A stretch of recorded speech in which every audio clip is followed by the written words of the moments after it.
And welcome back to the show, Talk Back Live with I don't know if Bob wants to get in on his intro. Bob and Josh. And Philip. And Philip over here with the echo. And shout out to Philip Dean in the building. I don't know, do we have Peter Lancaster on the line right now? Or Yes, sir. Peter. How's it going, sir? Hey, what is going on, gentlemen? Greetings from Birmingham. Had to get you your intro music. Hey, perfect.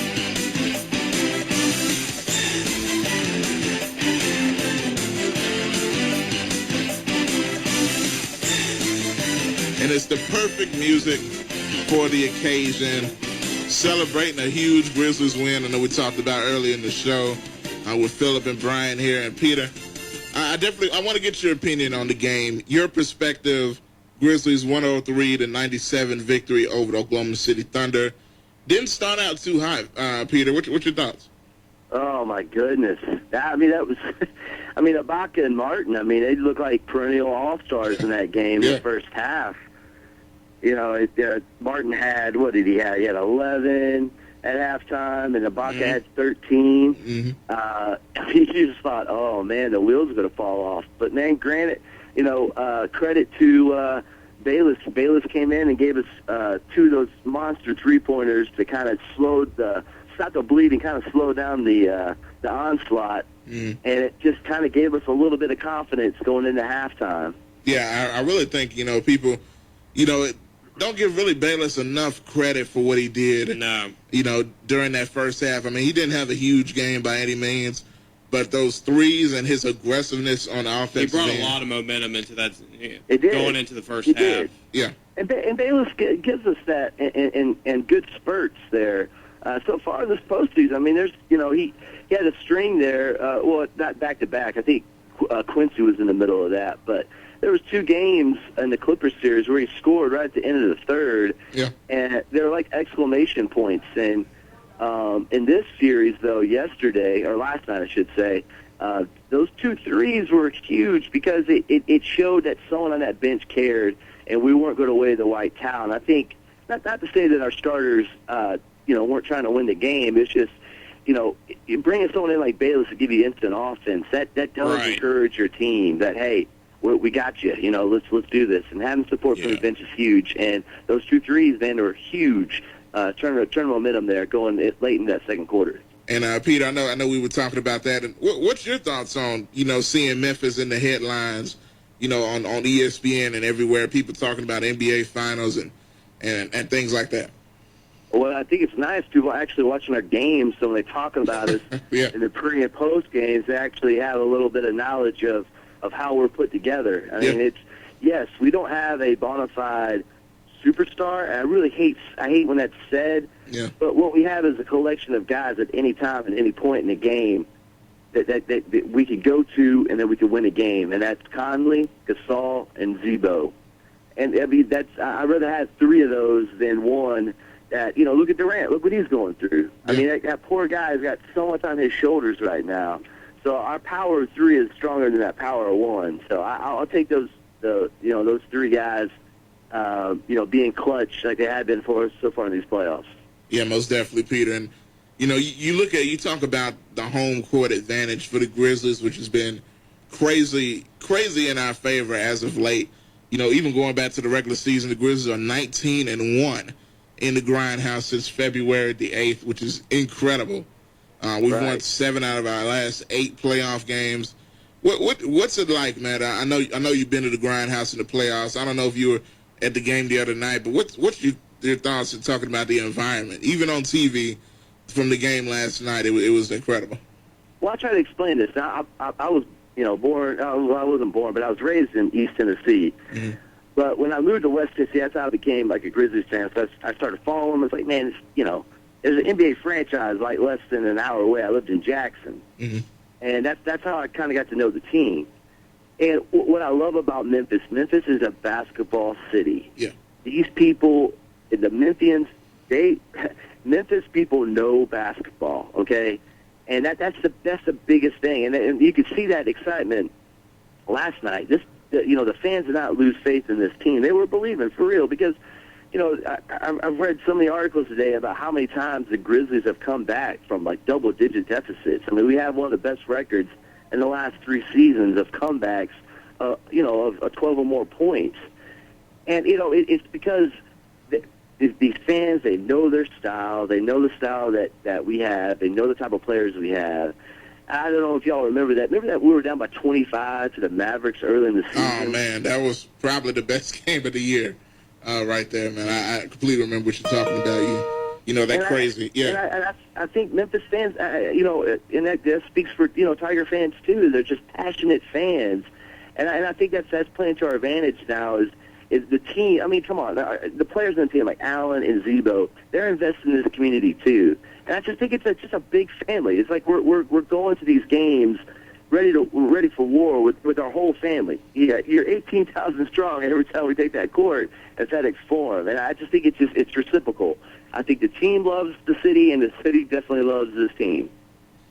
Yeah, I want to talk about, you were talking about earlier how Grizz Nation's just spreading all over the place. I mean, you're out in Birmingham. You're one of the biggest Grizz fans I've met so far in Alabama right now, but, it's just getting everywhere now. I've had friends of mine from, Jackson, Mississippi calling me last night. One of them, actually, I got to give a shout out real quick, or else he'll kill me. Today's my friend Parker Ellis' birthday today, so I'm going to get that on the air right now. Happy before birthday. He can. Yes. Happy birthday, Parker Ellis. Yes, but, I've had people, we got Grizz Nation fans in New Orleans, like that. If I have friends in New York, say a huge group of fans in New York City, they go to a bar. They go to a bar every Grizz playoff game or regular season game just for the Grizzlies. Like they pack it out. Unbelievable. In New York City. That's incredible. Like it's the power of winning, Philip. It is.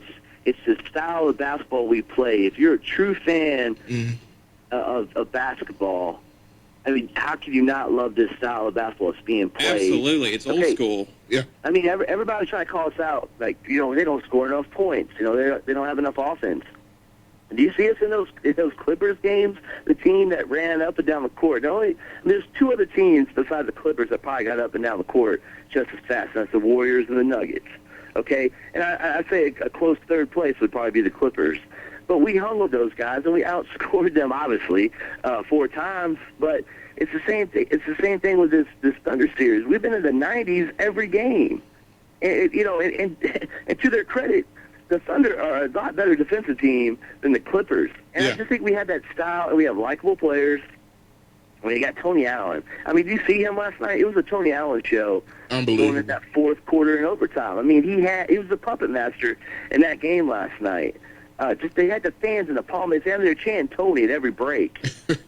And I think guys like Conley are starting to come along. Gasol's starting to come along. Like, they're not just regionally based superstars now. These guys are taking it to another level, just like the Thunder a couple years ago. Yeah. I mean, let's be honest. I mean, they were kind of a regional-based team until Durant and Westbrook took that next step up, unfortunately, at our expense. Yeah. But I think we're on that same level with the Thunders 2 years ago.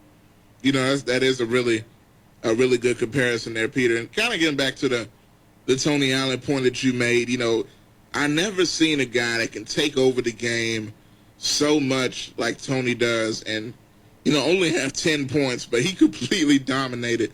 I mean, as far as steals, as far as, just his energy on the court just totally changes the game. And I know we talked to Glenn Cyprian earlier, his former college coach at Texas A&M, who he talks to frequently, says, it's the same energy or even more so. And he's never even seen a community take to a guy that's a defensive superstar like Tony Allen, which is a really good way to put it.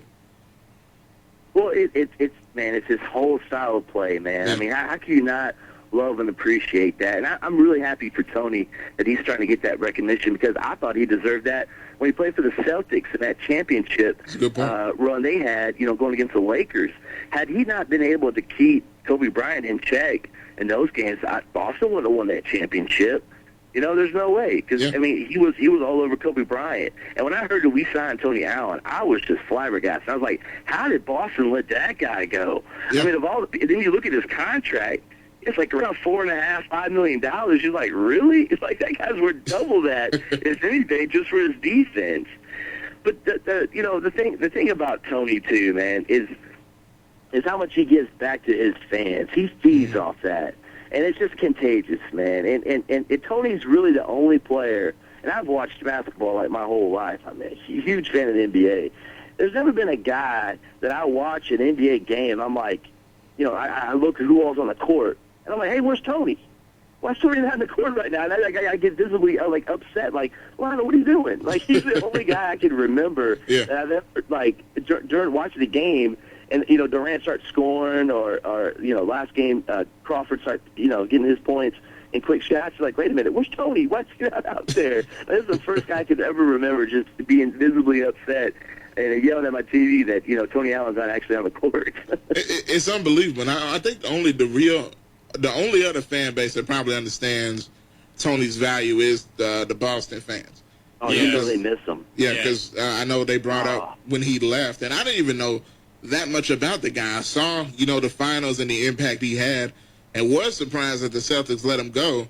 And you read articles out of Boston, people like, this is a big deal. How could they let him go? And and I'm like, who is this guy? And then you see him get here, and now the whole marketing slogan, he is grit and grind personified, and it's really amazing to see that catch on. He coined the phrase. I mean, all credit to him. All credit to him, which ironically enough is against Oklahoma City, where the phrase got started. Too. Yeah, the Tony Allen game, definitely. But kind of getting back to the game last night a little bit, Peter. Did you, to me, when the game went into overtime and Durant hit that crazy layup with his long arms that he does have, did you have a flashback to 2011? And you can answer that question after we take this call, Peter. We got a phone call. A head scratcher. I was laughing because everybody's been talking about it, and then I don't know. You have the defensive player of the year, yet somehow the guy does not get on the first team defensive team. It just does not make any sense. No. Yeah, it makes no sense at all. Peter, what's your thoughts on that? I'm curious.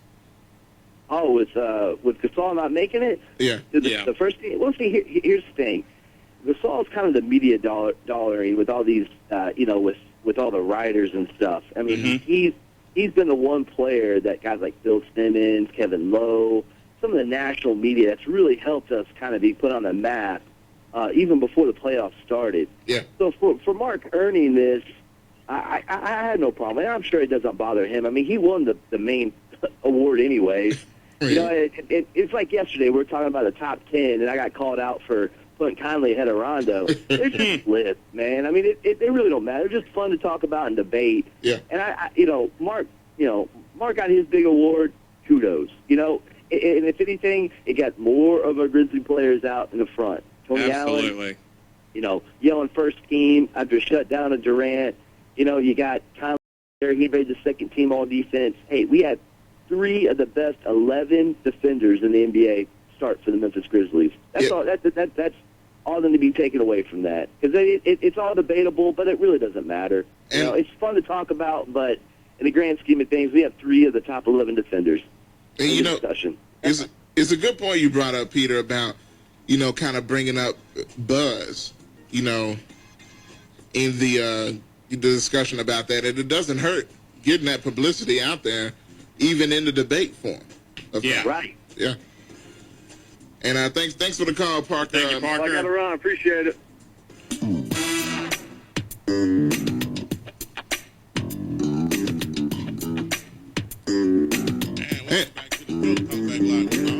And Josh. And hey, it's about the time to end of the show, and we've been joined again by Peter Lancaster, Birmingham, Alabama. And Peter, thanks for joining us today, my friend. Thank you guys so much for having me on again, man. I always love talking about the Grizzlies. Yes, sir. And one quick question. I talked about earlier in the show. I had a flashback to 2011 when the game went into overtime. It was a game 4. It was the same situation almost. It was eerily similar. Peter, did you have a flashback to 2011?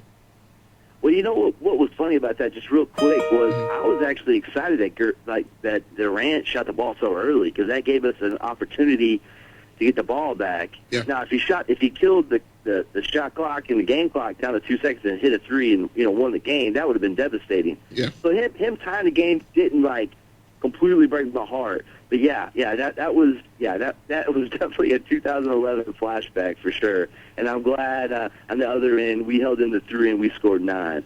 Yeah, definitely. And you got to talk about that great defensive effort by Tony Allen and the rest of the team, holding them to 2 for 13 combined in the fourth quarter and overtime, 0 for 5 in overtime. So great defensive effort by the Grizz. And tomorrow night we got possibly the closeout game. Peter, what you think? Well, we got to do what we did the 3 games previous, and then what we got to do is establish tempo. We cannot allow them to come out like they did in Game 4 and totally dictate. I mean, it's going to be a lot harder to do something like that on the road. So I think if we come out like we did in the first 3 games, and obviously we want to finish better than we did in the first, but if we can come out, establish tempo, get the ball down low, go inside out this time instead of outside in, I think we'll have a good chance and a good opportunity to wrap up the series. Most definitely. And Philip, any last thoughts on the series and where is that? I really want them to close out Wednesday, but I wouldn't mind a big victory in the Grindhouse for Friday. Yeah, definitely. You can't have too many games at the Grindhouse, but I wouldn't mind. I want this series to be over with so bad. End it right now. That's the way I feel. Yeah, and Peter, hey man, we thanks for joining us. You for joining us today. And hey, Grizzlies in the NBA Finals. I can handle that. Well, everybody's talking about it right now, and everybody's on our bandwagon. So, hey, if the Grizzlies are in the final, which I believe they will be there, and I think this is the year for them. As a matter of fact, Josh, we had talked about this. Some people had the difference with me earlier in the season, said this is not the year for them. It'll probably be another couple of years. But I stood by what I felt. And I think this still is the year for the Grizzlies. Hey, guys, it's been a pleasure. We're out of here. We'll be back tomorrow, 3 to 5, Talk Back Live. It's been a good one. Yes, sir. Absolutely. Tomorrow.